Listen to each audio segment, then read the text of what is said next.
C'est sans aucun doute l'un des trésors les mieux gardés du Médoc, connu des seuls initiés. L'île aux oiseaux, un petit bout de terre sauvage, un archipel planté au milieu des eaux translucides du lac de Lacanau. L'endroit idéal pour vous inviter à découvrir la région des grands lacs de la presqu'île girondine. D'immenses retenues d'eau, parmi les plus grandes de France, où la nature et les hommes n'ont cessé de jouer les maîtres façonniers des paysages, cap sur les lacs du Médoc, les joyaux de la côte atlantique.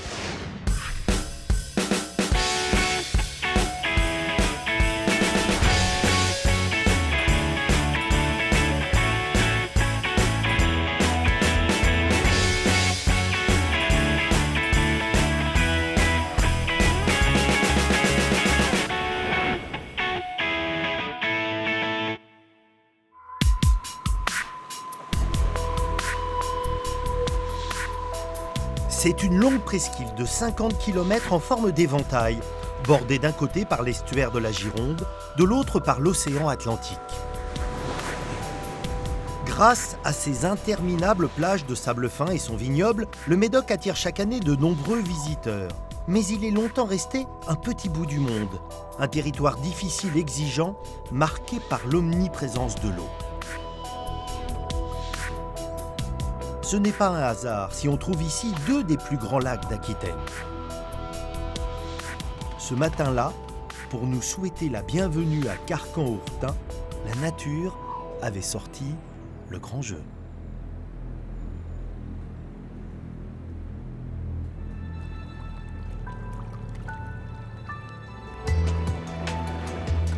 Pour prendre la mesure de ce lac, nous avons embarqué avec Olivier, chef de base au CVB, l'un des plus importants clubs de voile de toute la France. Je vais t'avouer quelque chose, il y a des moments où je me demande si je suis sur un lac ou sur l'océan tellement c'est immense. Oui, là on se trouve sur le plus grand lac de France, d'eau douce, naturelle. 18 km de long sur 5 de large. Et par moment on a l'impression d'être en mer parce qu'on ne voit pas les berges et ça fait bizarre par moment. Là ce qu'on va faire, on va faire un petit virement de bord. Allez. Voilà, on change de côté. Dans ton milieu, marin d'eau douce, ça peut être une insulte et pourtant ce plan d'eau il prouve le contraire. Oui, marin d'eau douce, ça c'est plutôt pour les petits plans d'eau qui sont fermés. Là, on a énormément d'équipes nationales, de coureurs qui viennent s'entrer sur le lac. Justement, par rapport à toutes les conditions météo qu'on peut rencontrer, c'est très apprécié. La preuve, on a énormément d'étrangers qui viennent régater chez nous. C'est un plan d'eau qui a une histoire avec un bateau mythique, c'est le 470. Oui, et donc c'est une série olympique.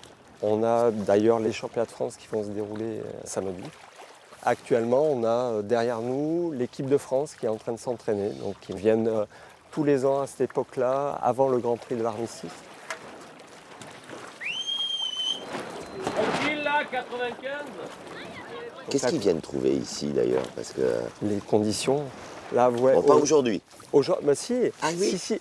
Un jour de pétole comme ça, c'est techniquement intéressant. Tout à fait, c'est là où c'est le plus dur, en fin de compte, en navigation.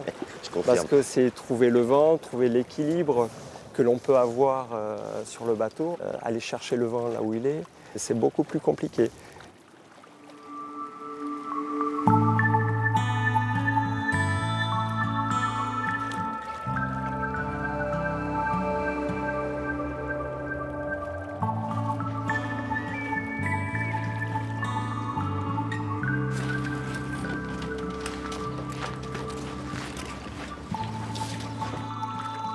Et si ce lac si beau, si prisé des champions, devenait accessible à tous? Oui, vas-y. Y compris à ceux qu'un accident de la vie a privé de mobilité.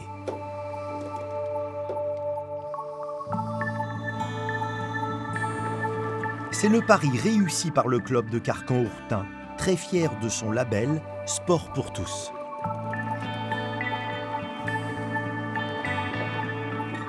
On y va? T'as besoin d'un coup de main? Non. Non? Yes.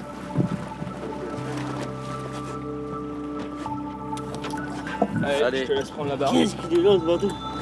C'est l'avantage. Il y a de la place. Prends un cap, mets-toi au fond du large, un arbre bien dégagé, et tu pointes ton bateau sur l'arbre. Le vent irrégulier, tu ne risques rien. Ok? Ça va. C'est bon. Je m'approche du capitaine à la barre. Bonjour Patrick. Bonjour. Bon, ça se passe nickel, super. Ah bah oui. T'as besoin d'aller sur l'eau, sur ce lac du Médoc, d'obtenir la barre pour te sentir bien. Est-ce que ça t'aide? Ouais, c'est un bon loisir.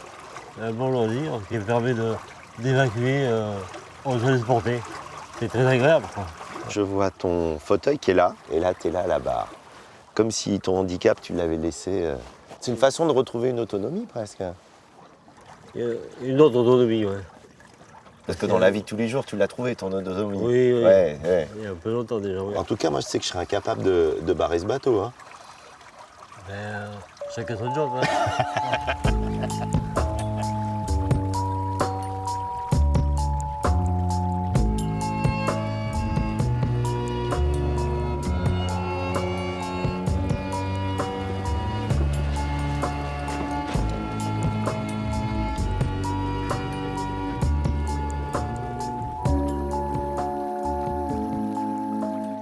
On est spécialisé dans l'handicapé de toute forme, c'est-à-dire malentendant, malvoyant, handicapé mentaux, handicapé physique. En quoi ce bateau il est adapté pour accueillir des personnes handicapées? Premièrement, chargement par l'arrière. On arrive directement avec les fauteuils. On les place comme ils sont placés à l'heure actuelle, attachés. On peut en mettre 3, 2 devant et un gros à l'arrière, voire chariot électrique. Il y a beaucoup de clubs qui font ça en France ou pas? Non, pas beaucoup. Ici, sur la région Aquitaine, nous sommes les seuls ici dans ce secteur. Et La Rochelle qu'il y en a un. Voilà.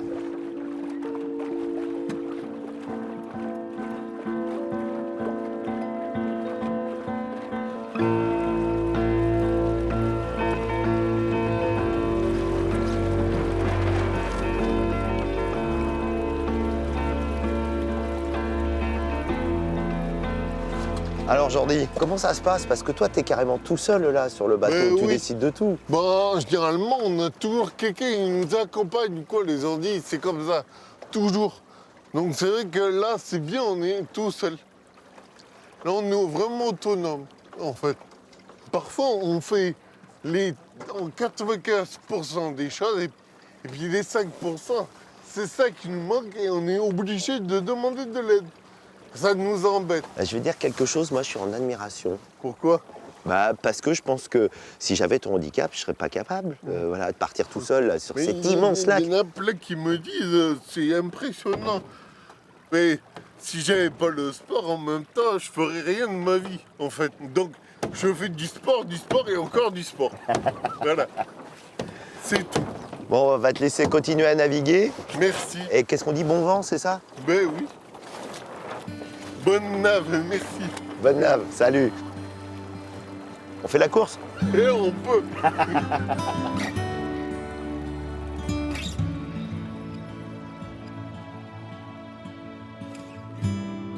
À l'origine, le lac de Carcan-Ourtin communiquait avec l'Atlantique. Mais au Moyen-Âge, de grandes dunes apparaissent au point de fermer telle une barrière son débouché vers l'océan. Les eaux, ne pouvant plus s'évacuer, un immense lac se forme. Le Médoc est alors principalement constitué de landes marécageuses. On est dans une zone qui, pendant des siècles entiers, a été hostile à l'homme et qui, en même temps, l'a attiré, bien sûr, parce qu'elle engendrait un certain nombre d'activités. Voilà, donc on est sur un secteur ici, avec ce beau cadre de l'étang de Langoarde, qui est assez révélateur du paysage quotidien que pouvait avoir l'habitant du bord des lacs. Autour de ces marais, de ces marécages, il y a ce qu'on appelle le peuple des marais. Est-ce qu'on peut dire que c'est un peuple pauvre qui vit dans des conditions, même d'ailleurs d'hygiène, extrêmement difficiles?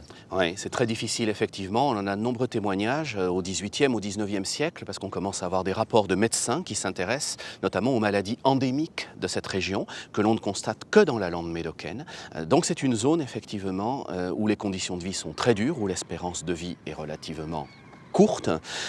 L'homme est lié à ce milieu, il ne cherche pas à aller ailleurs.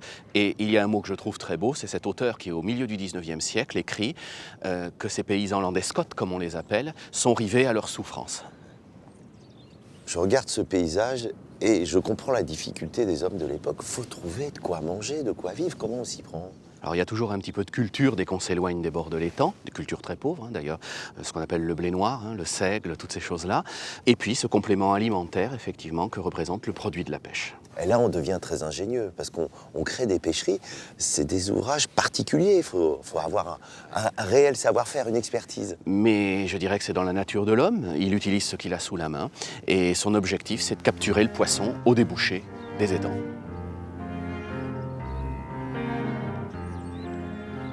Au XIXe siècle, les hommes vont intervenir de façon radicale pour maîtriser cet environnement. Afin de fixer les dunes, combattre ce sable qui ensevelit les villages, on plante des milliers d'hectares de pins dans toutes les landes de Gascogne, créant ainsi la plus grande forêt d'Europe.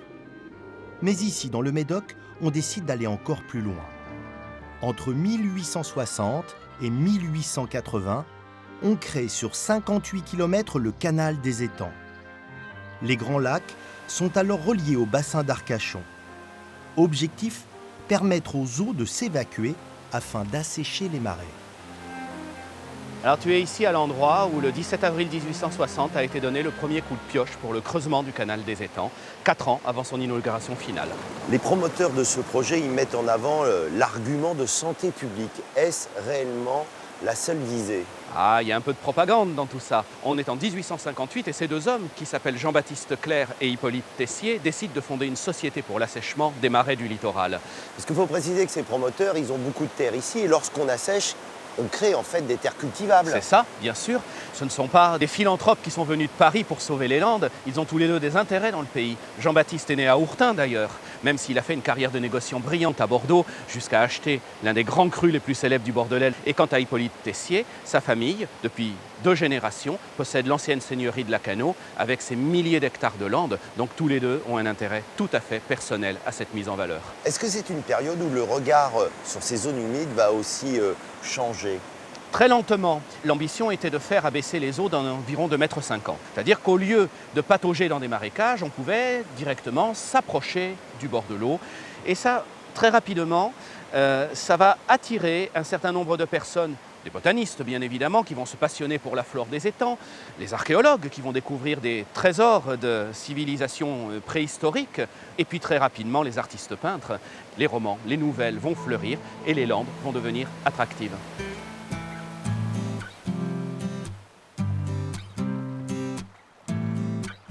Durant des siècles, les marécages n'ont cessé d'être pour les hommes des espaces insalubres, dangereux, qu'il fallait à tout prix faire disparaître. Au point qu'on a fini par oublier que les zones humides avaient leur utilité. Leur protection est devenue aujourd'hui une priorité environnementale. Nous voici au cœur de la réserve naturelle de Coussot, créée en 1976. Elle se trouve à mi-chemin entre les lacs de Carcan-Hourtin et celui de Lacanau. Exceptionnellement, François nous emmène dans la partie fermée au public. Il faut prendre de la hauteur, François, pour prendre un peu la mesure de cet espace. C'est pas un point de vue si habituel dans le Médoc aujourd'hui. Et pourtant, c'était le paysage des Landes de Gascogne sur 1 million d'hectares jusqu'à la fin du 19e siècle. Hein. 1 million d'hectares. Ouais, voilà, ce qu'on voit là en face, là, c'est vraiment une toute petite lentille perdue dans un océan de pins aujourd'hui, alors que originellement, c'était ce paysage qu'on avait. Ouais. Les zones humides sont réduites à peau de chagrin. Il n'y a plus grand-chose. Il y a quelques lagunes disséminées dans ce massif forestier, mais très peu de choses globalement.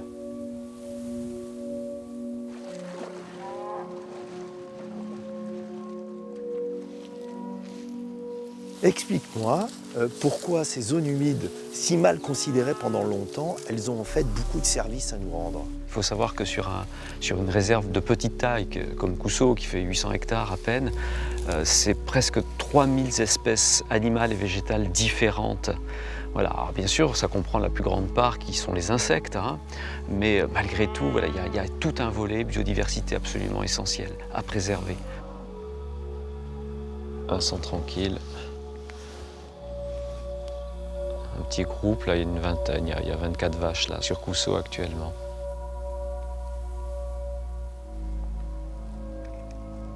C'est une race que je ne connais pas du tout. C'est la race marine landaise, ou landaise marine. Elle a eu plusieurs noms. On l'a même appelée la petite vache des sables, ou petite vache des dunes. C'est une race ancienne qui a manqué disparaître et dont on a retrouvé une dizaine d'individus. Pas plus de 10 ? Ouais, non, pas plus de 10, c'était en 1988. Et c'est une race en conservation où il y a tout un programme de sauvegarde qu'on mène conjointement avec le Conservatoire des races d'Aquitaine. Alors c'est quoi l'intérêt de mettre des vaches locales, ici à la réserve de Coussot? C'est un outil de gestion. Tout comme l'hydraulique est un outil de gestion, les fauches, le pâturage, c'est un outil de gestion. Consommant de la végétation et en limitant la dynamique, une forte dynamique de végétation, mais également par le piétinement où elle crée des micro-habitats, micro-milieux, également par les déjections, parce que les bousses de vache sont un support extrêmement important à toute une petite microfaune et microflore. Donc c'est un élément, une des composantes des écosystèmes. En fait, votre travail, c'est presque de retrouver comment la nature fonctionnerait sans intervention de l'homme, alors qu'il y a l'homme. Oui, tout à fait. C'est-à-dire qu'on intervient d'une façon artificielle en essayant de copier la nature. Voilà. Et en essayant d'être le plus discret possible, malgré tout. On laisse faire les choses, on laisse faire la nature, on laisse faire... Voilà, ça évolue tranquillement, tout seul. Et c'est un travail de restauration. Alors bien sûr, ça ne se fait pas en 1 an ou 2 ans, c'est un travail de longue haleine. Hein. On sauve ce qui reste à sauver. Et il y a encore beaucoup de travail.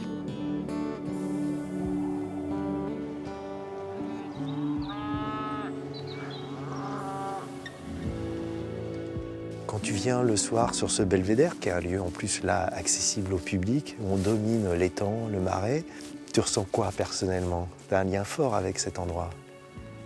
Il y a toute une ambiance. Il y a la quiétude du site, les grands espaces. Donc oui, on peut tout à fait se ressourcer dans une nature... Elle n'est pas intacte, elle a été beaucoup travaillée par l'homme. Malgré tout, elle restitue des ambiances très naturelles et très sauvages. Et ici, on s'efforce de restituer, de récupérer, de restaurer. Et en plus, de donner à voir à l'ensemble du public qui vient sur le site. Il ne faut pas oublier qu'il y a quand même 30 000 visiteurs qui viennent sur ce site. Et l'objectif, c'est de pouvoir leur donner à voir une belle nature, de beaux paysages. Et puis s'il y a un plus, par exemple, comme les grues cendrées en hiver, tant mieux, quoi. Ils repartent, je suppose, satisfaits, relativement heureux de leur balade à Coussot, et c'est tant mieux.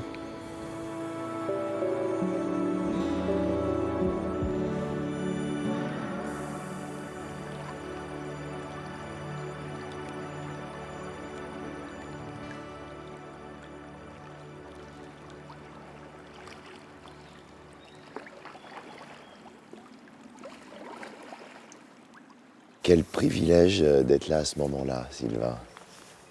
Le soleil vient juste de se lever. On profite, quoi. Généralement, le stand-up, c'est un peu sportif. On sent que là, on est dans une ambiance presque plus méditative. Hein. Ouais, c'est bien, on se laisse aller au fil de l'eau. Tu vois, on pourrait se croire presque dans des mangroves sous les tropiques ou quoi. Avec ces arbres qui sont carrément dans l'eau. Nous qui sommes d'ici depuis X générations, certaines personnes de la famille ont participé à creuser ces canaux, quoi. Donc, dans ta famille, il y a des gens. Ah ouais. Les arrière-grands-parents, arrière-arrière-grands-parents, tout, ils étaient là, quoi. C'est quoi le tempérament médocain, comme on dit? Très gentil, mais il ne faut pas l'embêter. Voilà. Notre grand-père, le truc qu'il nous disait souvent, c'est « tu me traites bien, je te traite 10 fois mieux. Tu me traites mal, je te traite 10 fois pire. » Et voilà, c'est un peu ça qui nous anime depuis toujours. Allez, on va accélérer un peu.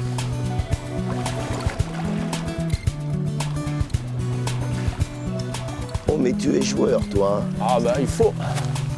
Je vais me casser la figure, là. Je comprends maintenant pourquoi tu tenais absolument à nous emmener sur ce canal au petit matin. Parce que là, je vois des lumières, des reflets. Ouais, c'est beau. Hein. C'est de la poésie, en fait, la poésie naturelle, presque. Ouais, on se croirait un peu dans un livre de contes de fées, tu vois. Ça pourrait être un peu ça, tu vois, les reflets des fougères. C'est un élément essentiel, l'eau, quand même, pour toi. On vit entouré d'eau, on a l'océan, on a les lacs, on a la forêt.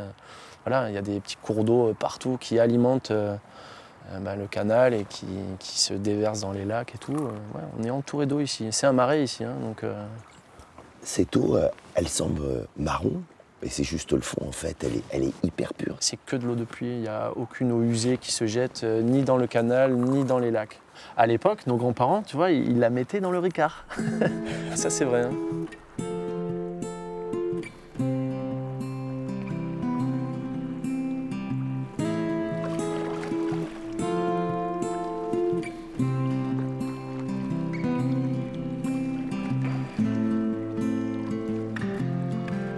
Après cette descente du canal, l'horizon s'ouvre. Où est-ce qu'on arrive ici? Au bout là-bas, c'est le lac de Lacanau. C'est un décor là complètement différent parce qu'on était tout à l'heure un peu enfermé et là, boum. Et là, ça s'ouvre. Si tu regardes, tu as les marais sur ta gauche. À droite, c'est le lac. Tu as les tonnes des chasseurs qui sont magnifiques et à poste. Voilà quoi. Hein. On arrive au lac. Avec ses 7 km de long, ses 3 de large, ses eaux translucides, le lac de Lacanau est connu pour ses belles plages, ses zones de villégiature. Mais dès qu'on s'éloigne, on découvre des endroits très sauvages, difficilement accessibles. De ceux dont raffole Thierry, chasseur d'images et d'ambiance.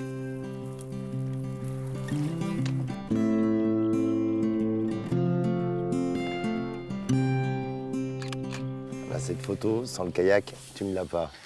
Impossible. C'est un peu le 4x4, si tu veux, du terrain, des réserves biologiques qu'on peut avoir sur le lac de Lacanau. L'approche de la faune, tu la déranges pas, ça fait pas de bruit.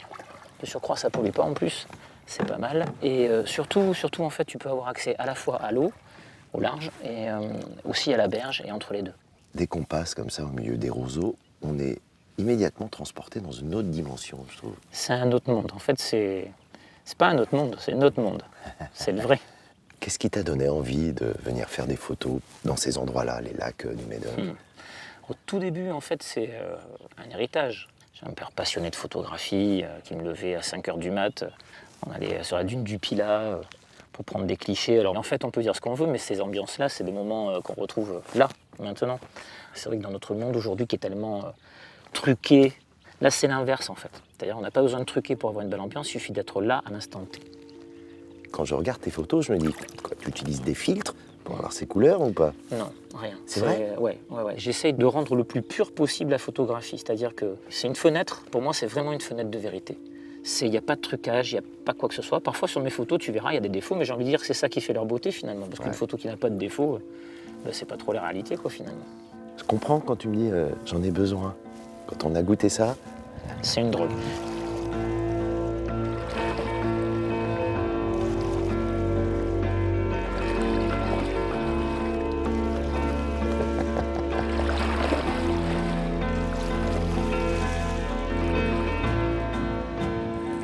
tu évoques parfois un peintre dans tes photos. C'est qui ce peintre? Pour moi, c'est Miss Nature. C'est très, ça ouvre plein de choses, bien évidemment. Spirituel, philosophique, pour tout ce qui peut ramener l'être humain à des choses qu'il a du mal à expliquer. Mais en tout cas, ouais, pour moi, la meilleure et la plus belle peinture qui puisse être faite par le meilleur des peintres, c'est Mère Nature. Alors parfois, je dis merci au soleil, tu vois, style des Incas, super ché.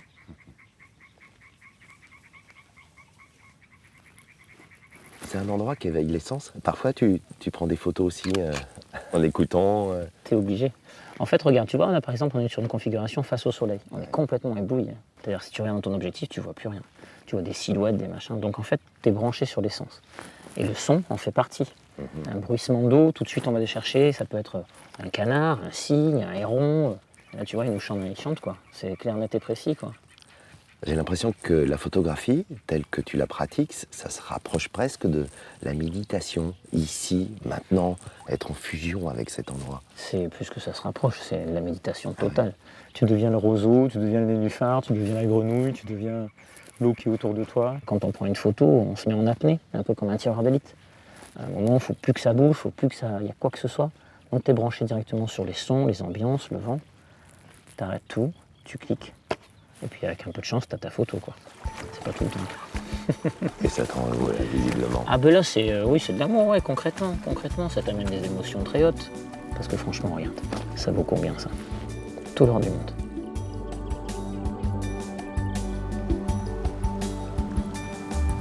Que l'on vienne dans ces lacs du Médoc pour pratiquer des sports vivifiants ou vivre d'intenses moments de contemplation, les émotions ressenties sont à la dimension de ces espaces de taille XXL.